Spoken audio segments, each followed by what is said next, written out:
না মা, আরেকটু পড়ে নে, আমরা একসাথে টিভি দেখবো, ঠিক আছে? A for apple. B for মাফি, দেখ তো তোর ভাইয়া এলো কিনা। হ্যাঁ পা যাইতেছি।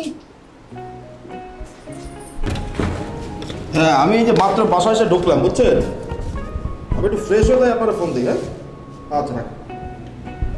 এই মাহি কি ঘুমাই গেছে? না ভাই যা, আপার সাথে পড়তেছি। আল্লাহ, মাফি আমার চা দিছে একটা। হ্যাঁ,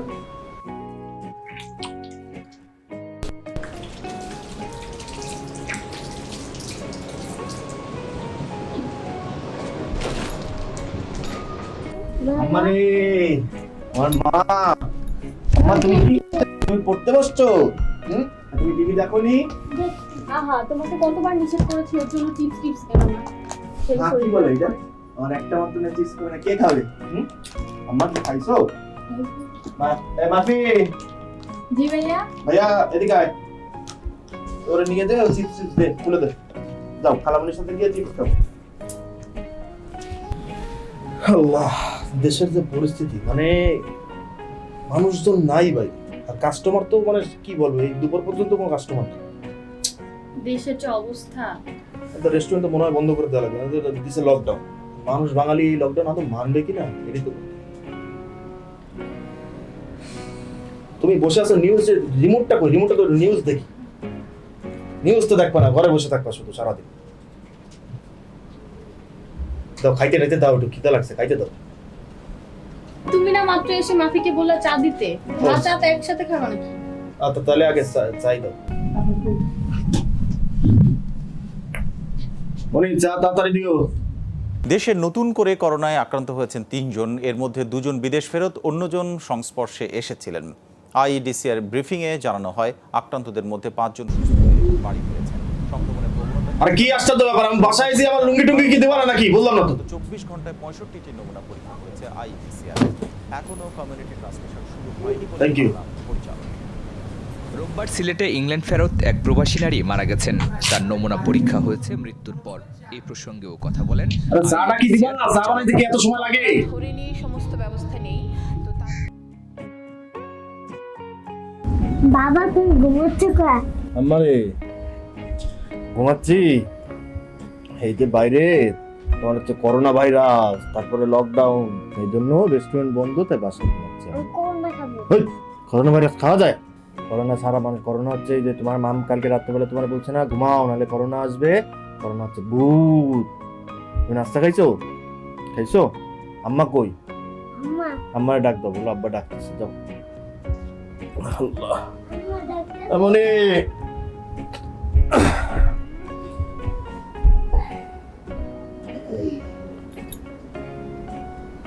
মনি, কি হয়েছে, ডাকছো কেন? ডাকুনি কেন? কত বেলা হয়ে গেছে না? ভাবলাম ঘুমাচ্ছ, ডেকে কি করবো এখন? তোমরা নাস্তা খাইছো সবাই? না, নাস্তা তো রেডি। দাও, টেবিলে দাও, আমি আসতেছি। আচ্ছা তুমি ওঠো, আমি দিচ্ছি। খেতে লাগছে।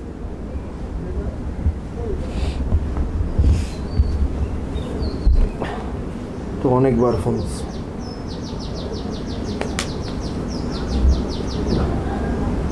হ্যাঁ, ওয়ালাইকুম আসসালাম শেফ, কি অবস্থা? এই আসি, আর 3-4 দিন ধরে বাসায়, এভাবে তো 4 দিন হয়ে গেল লকডাউন, সারাদিন বাসায়। হ্যাঁ, আপনি এক কাজ করেন শেফ, আপনারা সব স্টাফরা আপনারা চলে যান, বুঝছেন? গতকালকে তো নিউজ দেখলাম লকডাউনের ডেট বাড়াবে, আজকেও আপনার হচ্ছে কালকে দেখলাম 20 জনের মতো আক্রান্ত হয়েছে। আপনি এক কাজ করেন, আপনি স্টাফ সবার সাথে কথা বলেন, যেহেতু আপনি মেইন, আপনি কথা বলে সবাই বলেন যে এরকম বাসায় চলে যাওয়ার জন্য। হ্যাঁ, আর আমি খোকন ভাইয়ের অ্যাকাউন্টে টাকা দিয়ে দিচ্ছি, ঠিক আছে? বিকাশ অ্যাকাউন্টে আমি টাকা পাঠিয়ে দিচ্ছি। তারপর খোকন ভাই আপনাদের যে বাকি রিমেনিং স্যালারি আছে ওইটা দিয়ে দিক, আপনারা সবাই বাসায় চলে যান। আর যোগাযোগে থাকেন, খবর টবর দেখেন যে এদিক দিয়ে লকডাউন খোলার যে সিদ্ধান্ত দেবে সে চলে আসেন। হ্যাঁ, আমার মনে হয় না 10-15 দিনের বেশি থাকবে। আচ্ছা, ওয়ালাইকুম আসসালাম।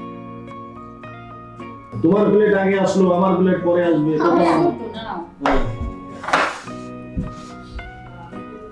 এই এক মানসিক যন্ত্রণার ভিতরে এই লকডাউন যে কবে শেষ হবে। কত করে বললাম সেভিংস করো, তুমি তো আমার কথা শুনলেই না। ঠিক সেভিংস করবো। আমি তো কোনো সময় স্বপ্নেও ভাবি নাই যে এই ধরনের সিচুয়েশন আসবে। আর তুমি দেখো না, এটা 7-8 দিন হয়েছে। আমার মনে আম্মা আম্মা তুমি খাবে না? তোমার মেয়েরে কি খাবে না নাকি বললাম? তাকে তো কিছুক্ষণ আগে খাওয়াই দিলাম। আমার মনে হয় যে হায়েস্ট হলে আর দেখা গেলে এক সপ্তাহের ভিতরে বাঙালি লকডাউন টকডাউন না। এই সিচুয়েশন যে কবে যাবে তা আল্লাহই জানে। তুমি দেখো 1.5-2 মাসের আগে যদি এই সিচুয়েশন যায়, হ্যাঁ, বাঙালি তো খায় কাজ নেই যে 2 মাস ধরে ঘরে বসে থাকে। যে মানুষ না খেয়ে মারা দেবো কি করবে পাগল নাকি? আর এক সপ্তাহ যাওয়ার পরে আমরা কেমন চলবো এটাই তো জানি না। 1.5-2 মাস তো পরে হিসাব। তোমার রান্না তোমার ভালো লাগবে। তুমি গোড়ানি বানাতো ভালো ভালো লাগতো।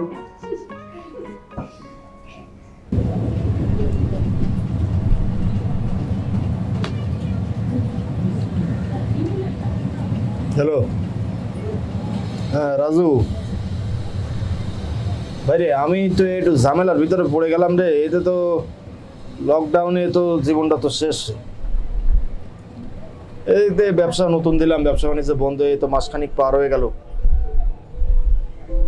ভাই শোন, আমার এমনি কি 1010 টাকার মতো দেওয়া যায় রে? আমার কাছে তো টাকা পয়সা তো একবারে কিছু নাই, আমি পরে তোরে দিতাম আর কি। আরে ভাই সবারই সেম অবস্থা। আচ্ছা দেখ, তারপরে পারলে ভাই একটু। আচ্ছা ঠিক আছে।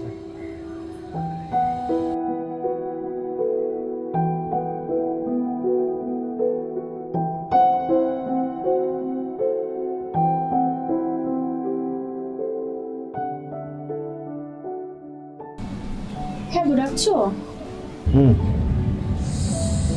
রাজুরে ফোন দিয়েছিলাম এই করে টাকা পাওয়া যায় কিনা। এই যে রাজু কইলো যে ভাই টাকা যেটা নাই দিতে পারবো না, বিপদে পড়ে গেলাম, কি করবো? বাসায় সব টাকা পয়সা জমানো শেষ হয়ে যাচ্ছে, বুঝতে পারছি না কি করব, কিভাবে সংসার চলবে। এভাবে চলতে থাকলে তো কোনো কিছুই হবে না। কত টাকা আছে আর? 1500 টাকা। এদিক দিয়ে তো লকডাউনের তো মেয়াদ আবার বাড়ছে, কেমনে কি চলবো? এদিক দিয়ে ইনকাম সোর্স সব বন্ধ, এখন তো মানুষের কাছে যে হাতও পাতা সম্ভব না। মানে কি করব, মাথায় কোনো কিছু কাজ করছে না, কি করব আমি? চিন্তায় আমার ঘুম আসে না। কি করবে কিছুদিন পরে, কিভাবে চলবে সংসার? সংসার চলবে ইনশাল্লাহ আল্লাহর রহমতে, এটা অসুবিধা না। এটা কোনো না কোনো ভাবে না খেয়ে তো থাকা লাগবে ইনশাল্লাহ, যা পারি করবো। কিন্তু যাই হোক, মেয়ে কি করে? এক কাজ করো, তুমি চা দাও, আমি একটু চা খাই, দেই আমি একটু বেরোবো, হয়তো দেই টাকা পয়সা কিছু করা যায় কিনা যায়। একটু চা দাও, চা খাবো। বসুন, নিয়ে আসছি।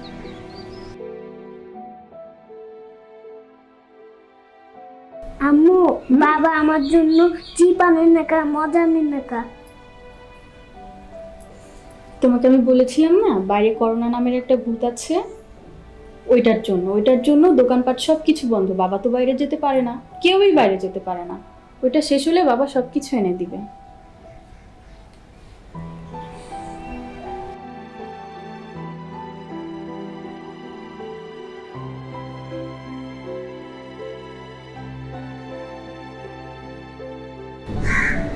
কি অবস্থা ভাই? যাত্রী মাত্রী তো পাই না। দিনকাল খারাপ ভাই, যাত্রী সকাল থেকে বই রয়েছি ভাই। কি অবস্থা ভাই? কয়টা মারলেন? সকাল থেকে 2টা মারছি, একটা 150 একটা 120। আপনার কি অবস্থা? ওই তো 3টা মারছি, 700 মতন হয়েছে। যাক আল্লাহ ভরসা, তো ভালোই মারছি। রিক্সা চালাই বেরোনোই জানি না ভাই। অটো চালাই ভাড়া ভাই কারণ বাজার যাবেন? কারণ যাও ভাই, ভাড়া কত ভাই? 150 টাকা দিন ভাই। ভাই 120 টাকা দিন ভাই, আমি যাবো। ভাই আমি যাই ভাই, ঠিক তো? জান ভাই যান।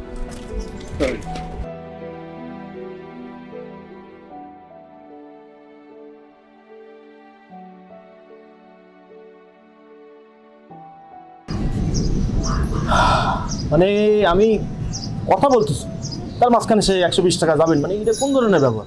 এখন ভাই এরকম সিস্টেম চলতেছে ভাই, কিছু করার নাই ভাই। যে যাচ্ছে পাচ্ছে সেই লয়ে যাচ্ছে। তাই বলে এমনি চললে তো সম্ভব না, একটা নিয়ম থাকা উচিত। সকাল দিয়ে সে মারছে 700 টাকা, আমি কইলাম যে মারছি ভাড়া মাত্র 2টা। আমি তো একটা মারছি ভাই, এতে গেল।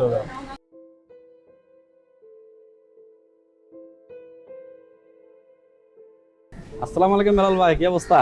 ওয়ালাইকুম আসসালাম, ভালো আছো? এই তো ভাই আছি। ভালো কেমনে থাকে যে অবস্থা দেশের পরিস্থিতি? সেটাই। আপনারা বাড়িওয়ালা মানুষ, আপনারা তো ভালোই থাকার কথা, কারণ আমরা তো বাসার তো বেরোতে পারি না, তাই অফিস আদালতও যেতে পারি না, বন্ধ, ঠিকমতো বেতনও পাই না।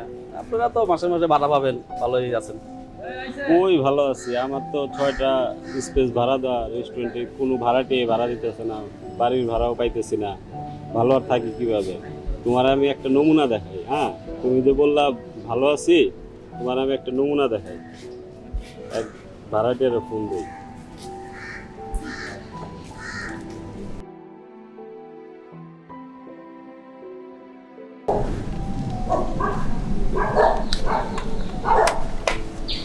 হ্যালো, আসসালামু আলাইকুম বিলাল ভাই, ভালো আছেন? ওয়ালাইকুম আসসালাম, এই তো ভাই ভালো। আমার তো 3-4 মাস হয়ে গেল ভাড়া পাইতেছি না, তো ভাড়াটা যদি একটু ম্যানেজ করে দিতে পারতেন ভালো হইতো। না আসলে ভাইজান দেখেন, আমি তো চেষ্টা করতেছি, তাই না? সেটাই দেখেন, চেষ্টা করে কোথাও থেকে ম্যানেজ করতে পারেন কিনা। আমারও টাকার খুব দরকার ছিল, দিতে পারলে একটু ভালো হতো আর কি। এখন ভাইয়া আমি তো একজন নতুন ব্যবসায়ী, বুঝছেন, আমি তো মাত্রই রেস্টুরেন্টটা দিলাম। না আপনি একটা জিনিস নর্মালি চিন্তা করেন, আমি কয়দিন ব্যবসা করতে পারছি ভাই? আমি যে ভাড়া তো আমি তো অস্বীকার করছি না যে দেবো না, কিন্তু এখন ভাই আপনারা কিছু মৌকুফও তো আপনারা করতেছেন না এখন। সেটা দেখবো, আপাতত কিছু টাকা দেন, যদি দিতে পারেন তাহলে আপনার মৌকুবের বিষয়টা মাথায় আছে আমার। ভাইজান শোনেন, আমি বলি কি, আমার একটা কথা শোনেন ভাইজান, সেটা হচ্ছে যে মানে এই যে লকডাউনটা শেষ হোক, একটু রেস্টুরেন্টটা ওপেন করার মানে একটু সিচুয়েশন আসলে আমি কয়টা দিন একটু ব্যবসা করে দেন, আমি আপনারা কিছু টাকা দিচ্ছি ভাইজান। দেখেন না কোনো দিক থেকে ম্যানেজ করে পারেন কিনা। জি ভাই, আমি দেখি চেষ্টা করছি ভাই। আসসালামু আলাইকুম ভাই। আচ্ছা, ওয়ালাইকুম আসসালাম।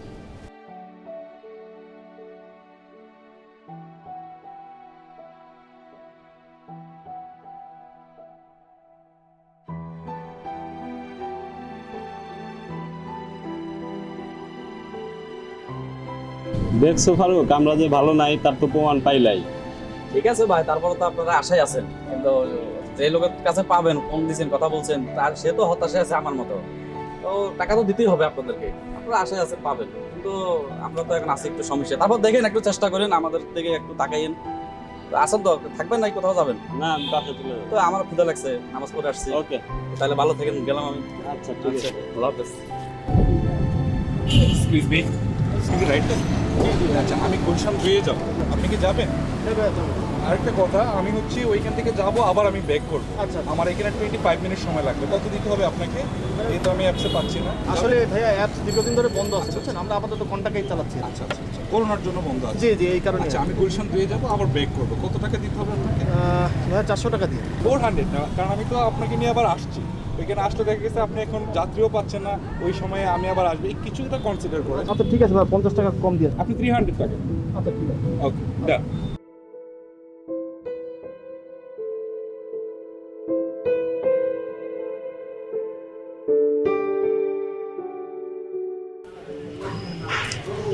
ভাই যাবেন? হ্যাঁ ভাই, কই যাবেন? মুখ যাবেন? জি ভাই, মুখ ভাই 150 টাকা দিন। টাকা পাবেন 100, যাবেন? ভাই 100 টাকা তো কম হয়ে যাবে, 150 দিন। না ভাই 100 পাবেন। ভাই যাত্রী নাই, ঠিক আছে চলেন ভাই, অসুবিধা নেই, চলেন ভাই। হেলমেটটা একটু পরে নেন। হেলমেট লাগবে না ভাই, আমার চেয়ারেই হেলমেট।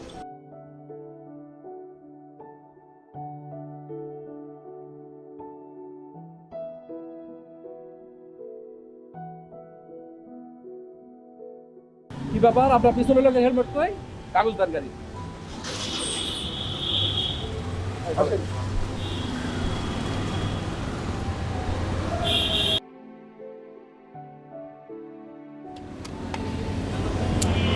ভাই আমি আপনাদের বললাম যে হেলমেটটা পরেন, এই যে আমার কাগজটা নিয়ে গেল, চাবিটা নিয়ে গেল, এখন ভাই আমি কি করবো ভাই? ভাই আপনারটা আপনি বুঝেন, এই যে আপনার ভাড়া। আরে ভাই আমারটা আপনি, আমি তো আপনার কারণে করলাম ভাই, এটা কোন ধরনের ব্যবহার ভাই? কাগজপত্র দেখা হয়েছে? না, দেখা।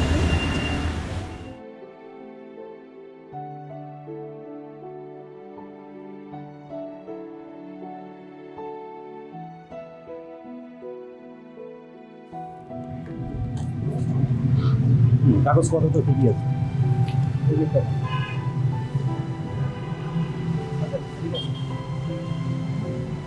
চাবি নিছো? হ্যাঁ চাবি শুধুমাত্র হেলমেট ছিল না? ছিল না। হেলমেট পরেন নাই কেন? মানে আমি আসলে সত্যি কথা বলতে ওনাকে বলছিলাম যে হেলমেট পরার জন্য, এখন উনি পরেন নাই। আমার আসলে একটা ভুল হয়ে গেছে। রাইট শেয়ার, তাই না? জি জি। যেহেতু হেলমেট পরেন নাই সেহেতু আইন অনুযায়ী আপনাকে এখন মামলা নিতে হবে। দেখেন আসলে আমি খুব নিরুপায়, আমার যদি একটু ছাড় দিতেন, মানে আমার। আপনি তো আইন অমান্য করছেন, জি, তাহলে মামলা নিতে অসুবিধা কোথায় আপনার? আসেন এদিকে আসেন, বলেন এখন আমি কি করতে পারি? এখন দেখেন আসলে আমার মানে আমি ওনাকে বলছিলাম ফার্স্টে যে ওঠার টাইমে আমি বলছি যে দেখেন এই সামনে গেলে চেকপোস্ট আছে, আপনি হেলমেটটা পরেন। তো উনি আমাকে বলছে যে সমস্যা হলে আমি দেখবো। পরে তো উনি কোনোরকম ভাড়াটা দিয়ে চলে গেছে আর কি, আর কিছু বলেন না। আপনি যে অপরাধ করছেন আপনি কি জানেন এই অপরাধের সাজা কি হতে পারে? জি, আমার তো হেলমেটের মামলা আসবে আর কি। ন্যূনতম 1000 টাকা আপনার হেলমেটের জন্য। তাহলে আমি কি আপনাকে মামলা দিয়ে দিব? দেখেন আসলে আমি খুব নিরুপায়, মানে আমার কাছে এখন 1000 টাকা মানে অনেক কিছু। আমি আপনার কাছে হাত জোর রিকোয়েস্ট করছি যে প্লিজ আমাকে মামলা দেবেন না। আপনি বেসিক্যালি কি করেন? আমার রেস্টুরেন্ট আছে ধানমন্ডিতে, কিন্তু এই লকডাউনের কারণে সব কিছু পরিস্থিতি ওভারঅল মিলে মানে আমি খুবই নিরুপায়। মাসিক ভাড়া, পরিবারের অবস্থান দেখে তাই মনে হচ্ছে। আচ্ছা দেখি আপনার হাত দেখি। তাহলে আমি কি করতে পারি এখন বলেন? দেখেন মানে আমি স্বীকার করছি যে আমার ভুল হয়েছে। আমি কথা দিচ্ছি যে আমি নেক্সট টাইম কখনো আর এরকম ভুল আমার দ্বারা হবে না। এরকম তো বর্তমানে ইয়াং জেনারেশন যেভাবে গাড়ি ঘোড়া চালাচ্ছে, বিশেষ করে মোটর সাইকেল, এটা তো আপনিও জানেন যে প্রত্যেক দিনই অ্যাক্সিডেন্ট হচ্ছে, আমাদের মানে ছেলেপেলেগুলো মারাও যাচ্ছে। তাহলে এটা কি আপনি অপরাধ করেননি? অবশ্যই অপরাধ করেন। আপনার বাসায় কে কে আছে? আম্মা আছে, ওয়াইফ আছে, সন্তান আছে। পুরো ফ্যামিলি থাকা অবস্থায় এইভাবে চলাচল করা কি অপরাধ না? জি।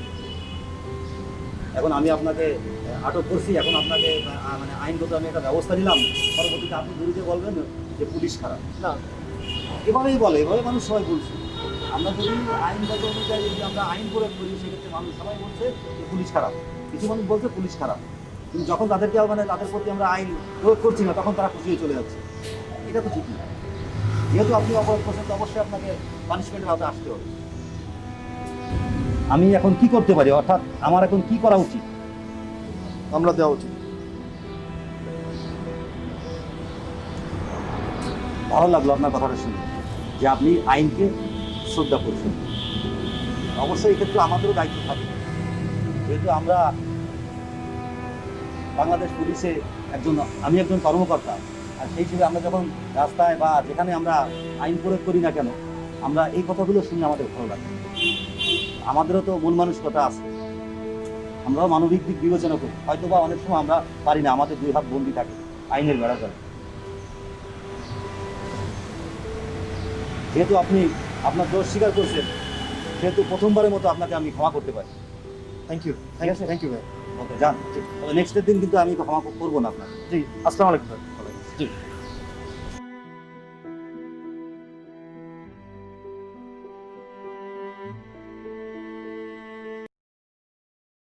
স্বপ্নের কাছে করতে গিয়ে বায়না,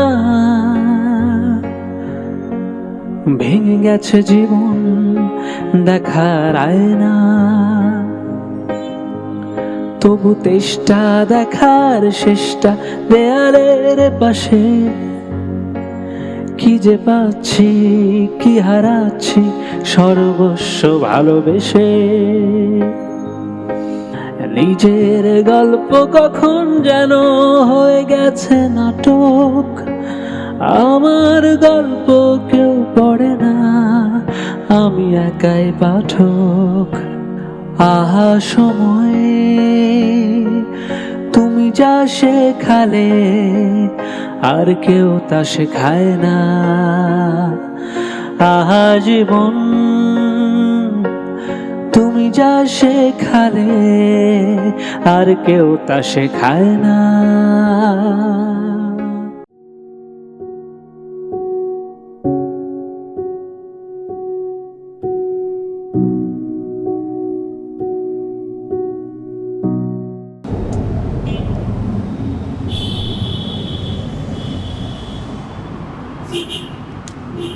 হ্যাঁ মনি বলো।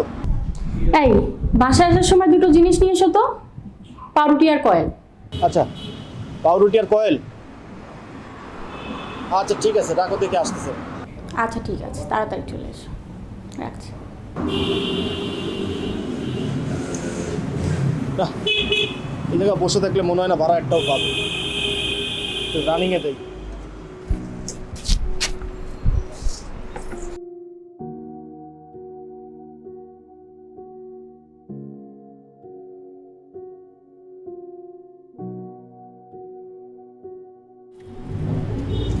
আপা কি যাবেন নাকি? স্টুপিড কোথাকার, ফাইজলামি পাইছেন নাকি? যান সামনে যান। আপা মনে হয় আমাকে ভুল বুঝছেন, আমি আসলে রাইড শেয়ার করি। আপনি আপনি কোনো কথা বললেন না, সামনে যান। কি ভাবছেন কি আপনি? যান। থেকে আসে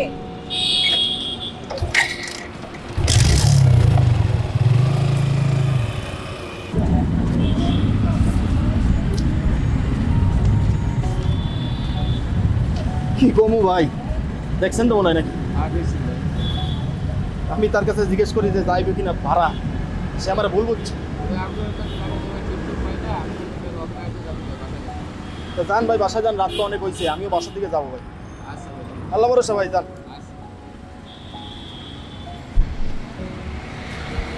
10 মিনিটের উপরে তো হয়েই গেল। Shit, man. আমি কি আমার কাছে হেল্প নিব? দেখি। এক্সকিউজ মি ভাইয়া। জি আমি আসলে সরি, আমি একটু ভয় পেয়ে গিয়েছিলাম। আসলে বুঝতে পারছি, মানে আমি রাইড শেয়ার করি আর কি, অ্যাজ লাইক পরিবহন, আপনি তো জানেন যেটা। ও আচ্ছা, আপনি কি আমাকে একটু রাইড দিতে পারেন? জি আপা, যাবেন কোথায়? আমি বানানো যাব আপনার বিএফসির ওখানে। আচ্ছা আচ্ছা, 11 নম্বর রোডে তাহলে। জি জি। আপা মানে 200 টাকার মতো ভাড়া আসবে ওখানে। হ্যাঁ, আমি তো বাসের জন্য ওয়েট করছিলাম, একটু কমিয়ে রাখা যায় না? আচ্ছা ঠিক আছে, সমস্যা নেই, 150 টাকা হলে যাইতে পারবেন কি? হ্যাঁ হ্যাঁ হ্যাঁ, থ্যাংক ইউ ভাইয়া। ইটস ওকে, আপনি হেলমেটটা একটু পরে নেন। হেলমেট না পরলে হয় না? আপা হেলমেট না পরলে তো আমি আপনার নিতে পারবো না, মাফ করবেন। হেলমেটে আমার একটু প্রবলেম আছে। কাইন্ডলি পরে, তাহলে একটু সমস্যা রাখতে। হ্যাঁ হ্যালো রাহান ভাই, কি খবর ভাই? ভাই ভালো, আপনি ভালো আছেন? আপনার শরীরটা ভালো তো ভাই? হ্যাঁ ভাই, শরীর আছে কোন রকম ভাই। কই ভাই ভাড়াটা দিবেন না ভাই? ভাই দেখেন আসলে আপনি মানে সত্যি কথা বলতে আপনি কি বলবো ভাই, আপনি তো কোনো ভাড়া টাড়া কনসিডার করলেন না, আর আমার স্টাফগুলো আপনার বাসায় থাকে ভাই, আমি তো আমি রেস্টুরেন্ট চালাইতেও পারলাম না, কিভাবে যে ভাড়া দেই, টাকাই তো নাই। না ভাই, কনসিডার ভাই করতে পারবো না ভাই। ভাড়া কবে দিবেন ভাই? ভাড়া লাগবে ভাই। ভাই আসলে রেস্টুরেন্টটা খুলি ভাই, ইনশাআল্লাহ আপনার সপ্তাহখানেকের ভিতরে রেস্টুরেন্টটা খুলে ফেলবো ভাই, খোলার পরপরই ভাই আপনার টাকাটা দেওয়ার ব্যবস্থা করবো। ভাই যত তা দিবেন ভাই, ভাড়াটা দেন ভাই, ভাড়া লাগবে ভাই। ভাই আপনি স্টাফটা থাকুক ভাই না থাকুক ভাই, আমার কিছু করেন নাই ভাই, আমার এই 2 দিনের মধ্যে ভাড়া দিতে হবে ভাই। আপনি ভাই যাই করেন ব্যবস্থা করেন, ভাড়া 2 দিনের মধ্যে আমার দেওয়া লাগবে ভাই, নাইলে কিন্তু ভাই আমি আপনার এই ফ্রিজ ফ্যান সব ওইগুলো খুলে মুলে নিয়ে যাবো ভাই। আপনি 2 দিনের মধ্যে ভাড়া ব্যবস্থা করেন ভাই প্লিজ ভাই, আপনি একটু দয়া করেন ভাই, প্লিজ ভাই। ভাই। আমি কোনো কনসিডার করতে পারবো না ভাই, আপনি ভাই যেভাবে ভাড়া ব্যবস্থা করেন ভাই, 2 দিনের মধ্যে আমার ভাড়া ব্যবস্থা করেন ভাই। হ্যালো, আমি বাইরে ছিলাম, তো আমি একটু পরে ফোন দিলাম। দুলো ভাই না, দুলো ভাই যে কি করতে ভাই 500 তো আমার কাছে ভাঙতি নাই ভাই, আপনার তো 100 টাকা ভাড়া, দেখেন 100 টাকা আছে কিনা। আর আমি দেখাও তোমার কাছে 500 টাকা নাই, মানে কি কও না কও, আরে না কি ভাই। গাড়ি চালাও মিয়া, তোমার 500 টাকা থাকে না? আমি মাত্র বাসাতে বেরোইছি ভাই, দেখেন আমার কাছে নাই ভাই। ওই লোকটা দুলো ভাইয়ের টাকা দিতেছে কেন? তার মানে কি দুলো ভাই রাইড শেয়ার করতেছে? বাকি করো তুমি, তা বাকি করো। আচ্ছা ঠিক আছে, তাহলে আপনি ওরা ডিম চালাও মিয়া, 500 টাকা বাকি থাকে না? এদিক দিয়ে বৃষ্টিও নেমে গেছে, দেখেন না ভাই আপনি আছে কি। আমার কাছে নাই, তুমি দেখো। নেক্সট রাইড চালাইতে হলে মিয়া অবশ্যই বাংতি করে নিবা। বাংতি ছাড়া কি রাইড চালানো যায় নাকি মিয়া? তোমার লাগে কি বাংতি করে লই এমন নাকি বাসার থেকে? ঠিক আছে ভাই, দেখি কি করা যায়। দেখো একটু দেখো ভাই নাই, আপনার কাছে আছে কিনা একটু দেখেন না ভাই। বহুত মিয়া, তোমরা কি চালাও না চালাও দেখতে হবে, রাখো। তোমার লাগে অফিসে তো টাইম মতন যাওয়া যায় না, সব কিছু দেরি করো। ভাই আপনার কাছে তো ছিল ভাই, তাহলে আপনি দিতেন ভাই। আমার থাকলে কি তোমার দিতে হইব নাকি মিয়া? সরি ভাই, sorry, বলেছি। নেক্সট ভালো মতন ইয়া করো, সুন্দর চালাও তুমি। এক্সকিউজ মি ভাইয়া, একটা কথা বলা যাবে? হ্যাঁ বলো। আপনি ভাই দেখলাম আপনি ওনার সাথে ওই যে বাইকের লোকটার সাথে অনেক রাব ব্যবহার করতেছেন, কি হয়েছে ভাইয়া? আরে ভাই বললেন না, ওনার সাথে ওনাদের আসছিলাম পুলিশ থেকে, আপনার ওনার কাছে 500 টাকা, সামান্য 500 টাকা ভাঙতি নেই। ফালতু একটা ড্রাইভার, এইরকম সিচুয়েশনে 500 টাকা কেউ ভাঙতি রাখে না। ওনার সাথে রাইড শেয়ার আসছেন? হ্যাঁ। কোনো সমস্যা? না ভাই কোনো সমস্যা নেই, থ্যাংক ইউ ভাই। আচ্ছা ঠিক আছে। আপার একটা ফোন দে, আপা কি জানে বিষয়টা? হ্যালো, হ্যালো আপা। আরে কি অবস্থা বল? আপা দুলাভাই লকডাউনে তো দুলাভাই রেস্টুরেন্ট অফ, তা দুলাভাই এখন কি করতেছে? হঠাৎ এই প্রশ্ন? মাঝে মধ্যে কি বাইরে যায় দুলাভাই? আরে ওর বন্ধুর অফিসের ডাটা কি এন্ট্রি কিসের যেন কাজ, জানি না আমি। না কোনো সমস্যা না, একটা কথা কইতাম তোরে, আমি না আজকে দুলাভাইয়ের রাইড শেয়ার করতে দেখছি, বুঝছো? মানে তুই শিওর? তুই নিজের চোখে দেখেছিস? যে আমার বিশ্বাস করিস না, আমি নিজের চোখে দেখছি রে ভাই। আমি তো এসবের কিছুই জানি না। সমস্যা নেই, তুই নর্মালি বাইরে রাত্রে গেলে জিজ্ঞেস করিস যে আসলে কি করে না করে, কোনো কিছু এমনি জিজ্ঞেস না, নর্মালি জিজ্ঞেস। ঠিক আছে, ও আসলে আমি জিজ্ঞেস করবো। ঠিক আছে আপা, ভালো থাক, পরে কথা কম। আল্লাহ হাফেজ।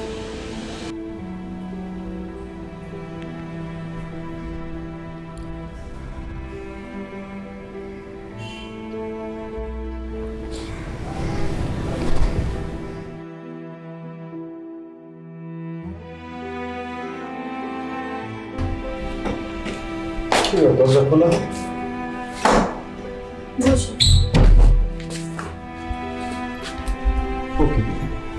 মন খারাপ নাকি? গিয়ে দেখে বসে আছো? কিছু হয়নি। কোথায় গিয়েছিল? কই আর যাবো রে ভাই, সদীপের অফিসে। সত্যি? আর আসতে হবে, মিথ্যা কেন বলবো? কি হয়েছে? আচ্ছা তুমি কি রাইড শেয়ার করো?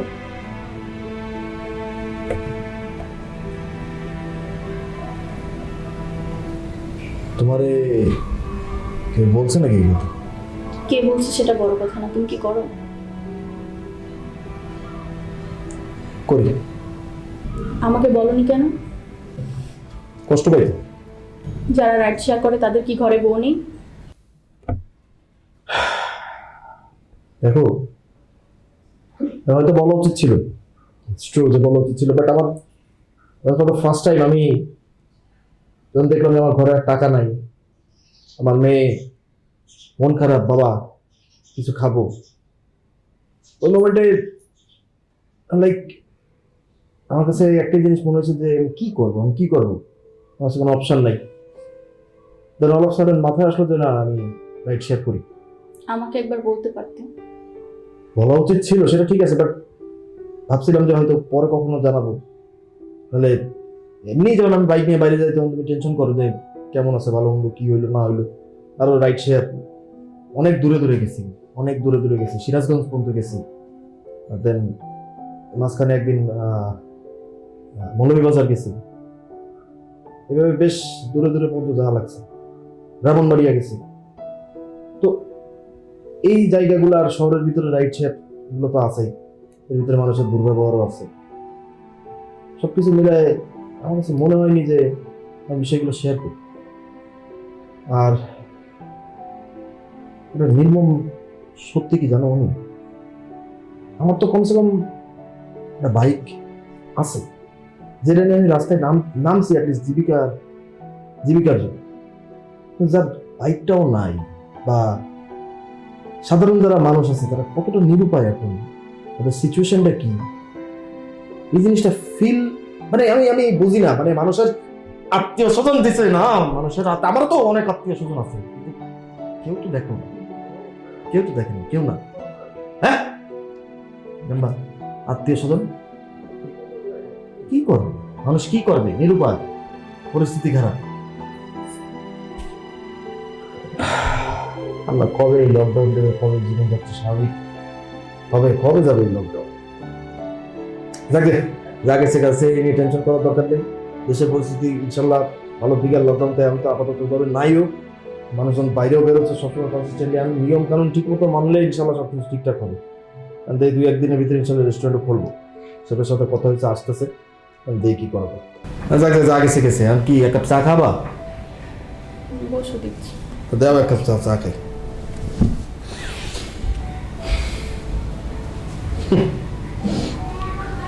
মানে যদি হাসি মুখ থাকতো তাহলে হয়তো বেগম কষ্ট পাইতো, তাই একটু রাগ। অনেক সময় এর আগের পিসের কারণগুলো হয়তো বুঝতে পারে না। তো একটা জিনিস যেটা ক্লিয়ার আপনাদেরকে বলতে চাই ক্লিয়ারলি, পরিস্থিতি জেনেই হোক না কেন, যাই আসুক না কেন লাইফে, ভেঙে পড়েন না, ফেস করেন প্রবলেম। আল্লাহ তো আছে, ইনশাল্লাহ দেখবেন সব সমাধান আপনার সামনে হাজির। সবাই ভালো থাকবেন, সুস্থ থাকবেন। আর ভিডিওটা যদি ভালো লাগে আপনাদের কাছে ন্যূনতম, তাহলে অবশ্যই শেয়ার করবেন। It's a new channel, so request to each and every person যারা চ্যানেলটা সাবস্ক্রাইব করবেন। আর একটা কথা সবসময় মাথায় রাখবেন, নিজের সেফটি নিজের কাছে। সো আপনারা সবাই নিরাপদে থাকবেন এবং করোনাকে ফেস যে করা যায়, মোকাবেলা যে জিনিসটা আমরা জেনে থাকি বা বুঝে থাকি, সেই জিনিসটার জন্য সবসময় আপনারা নিজেরা প্রিপেয়ার থাকবেন। আসসালামু আলাইকুম।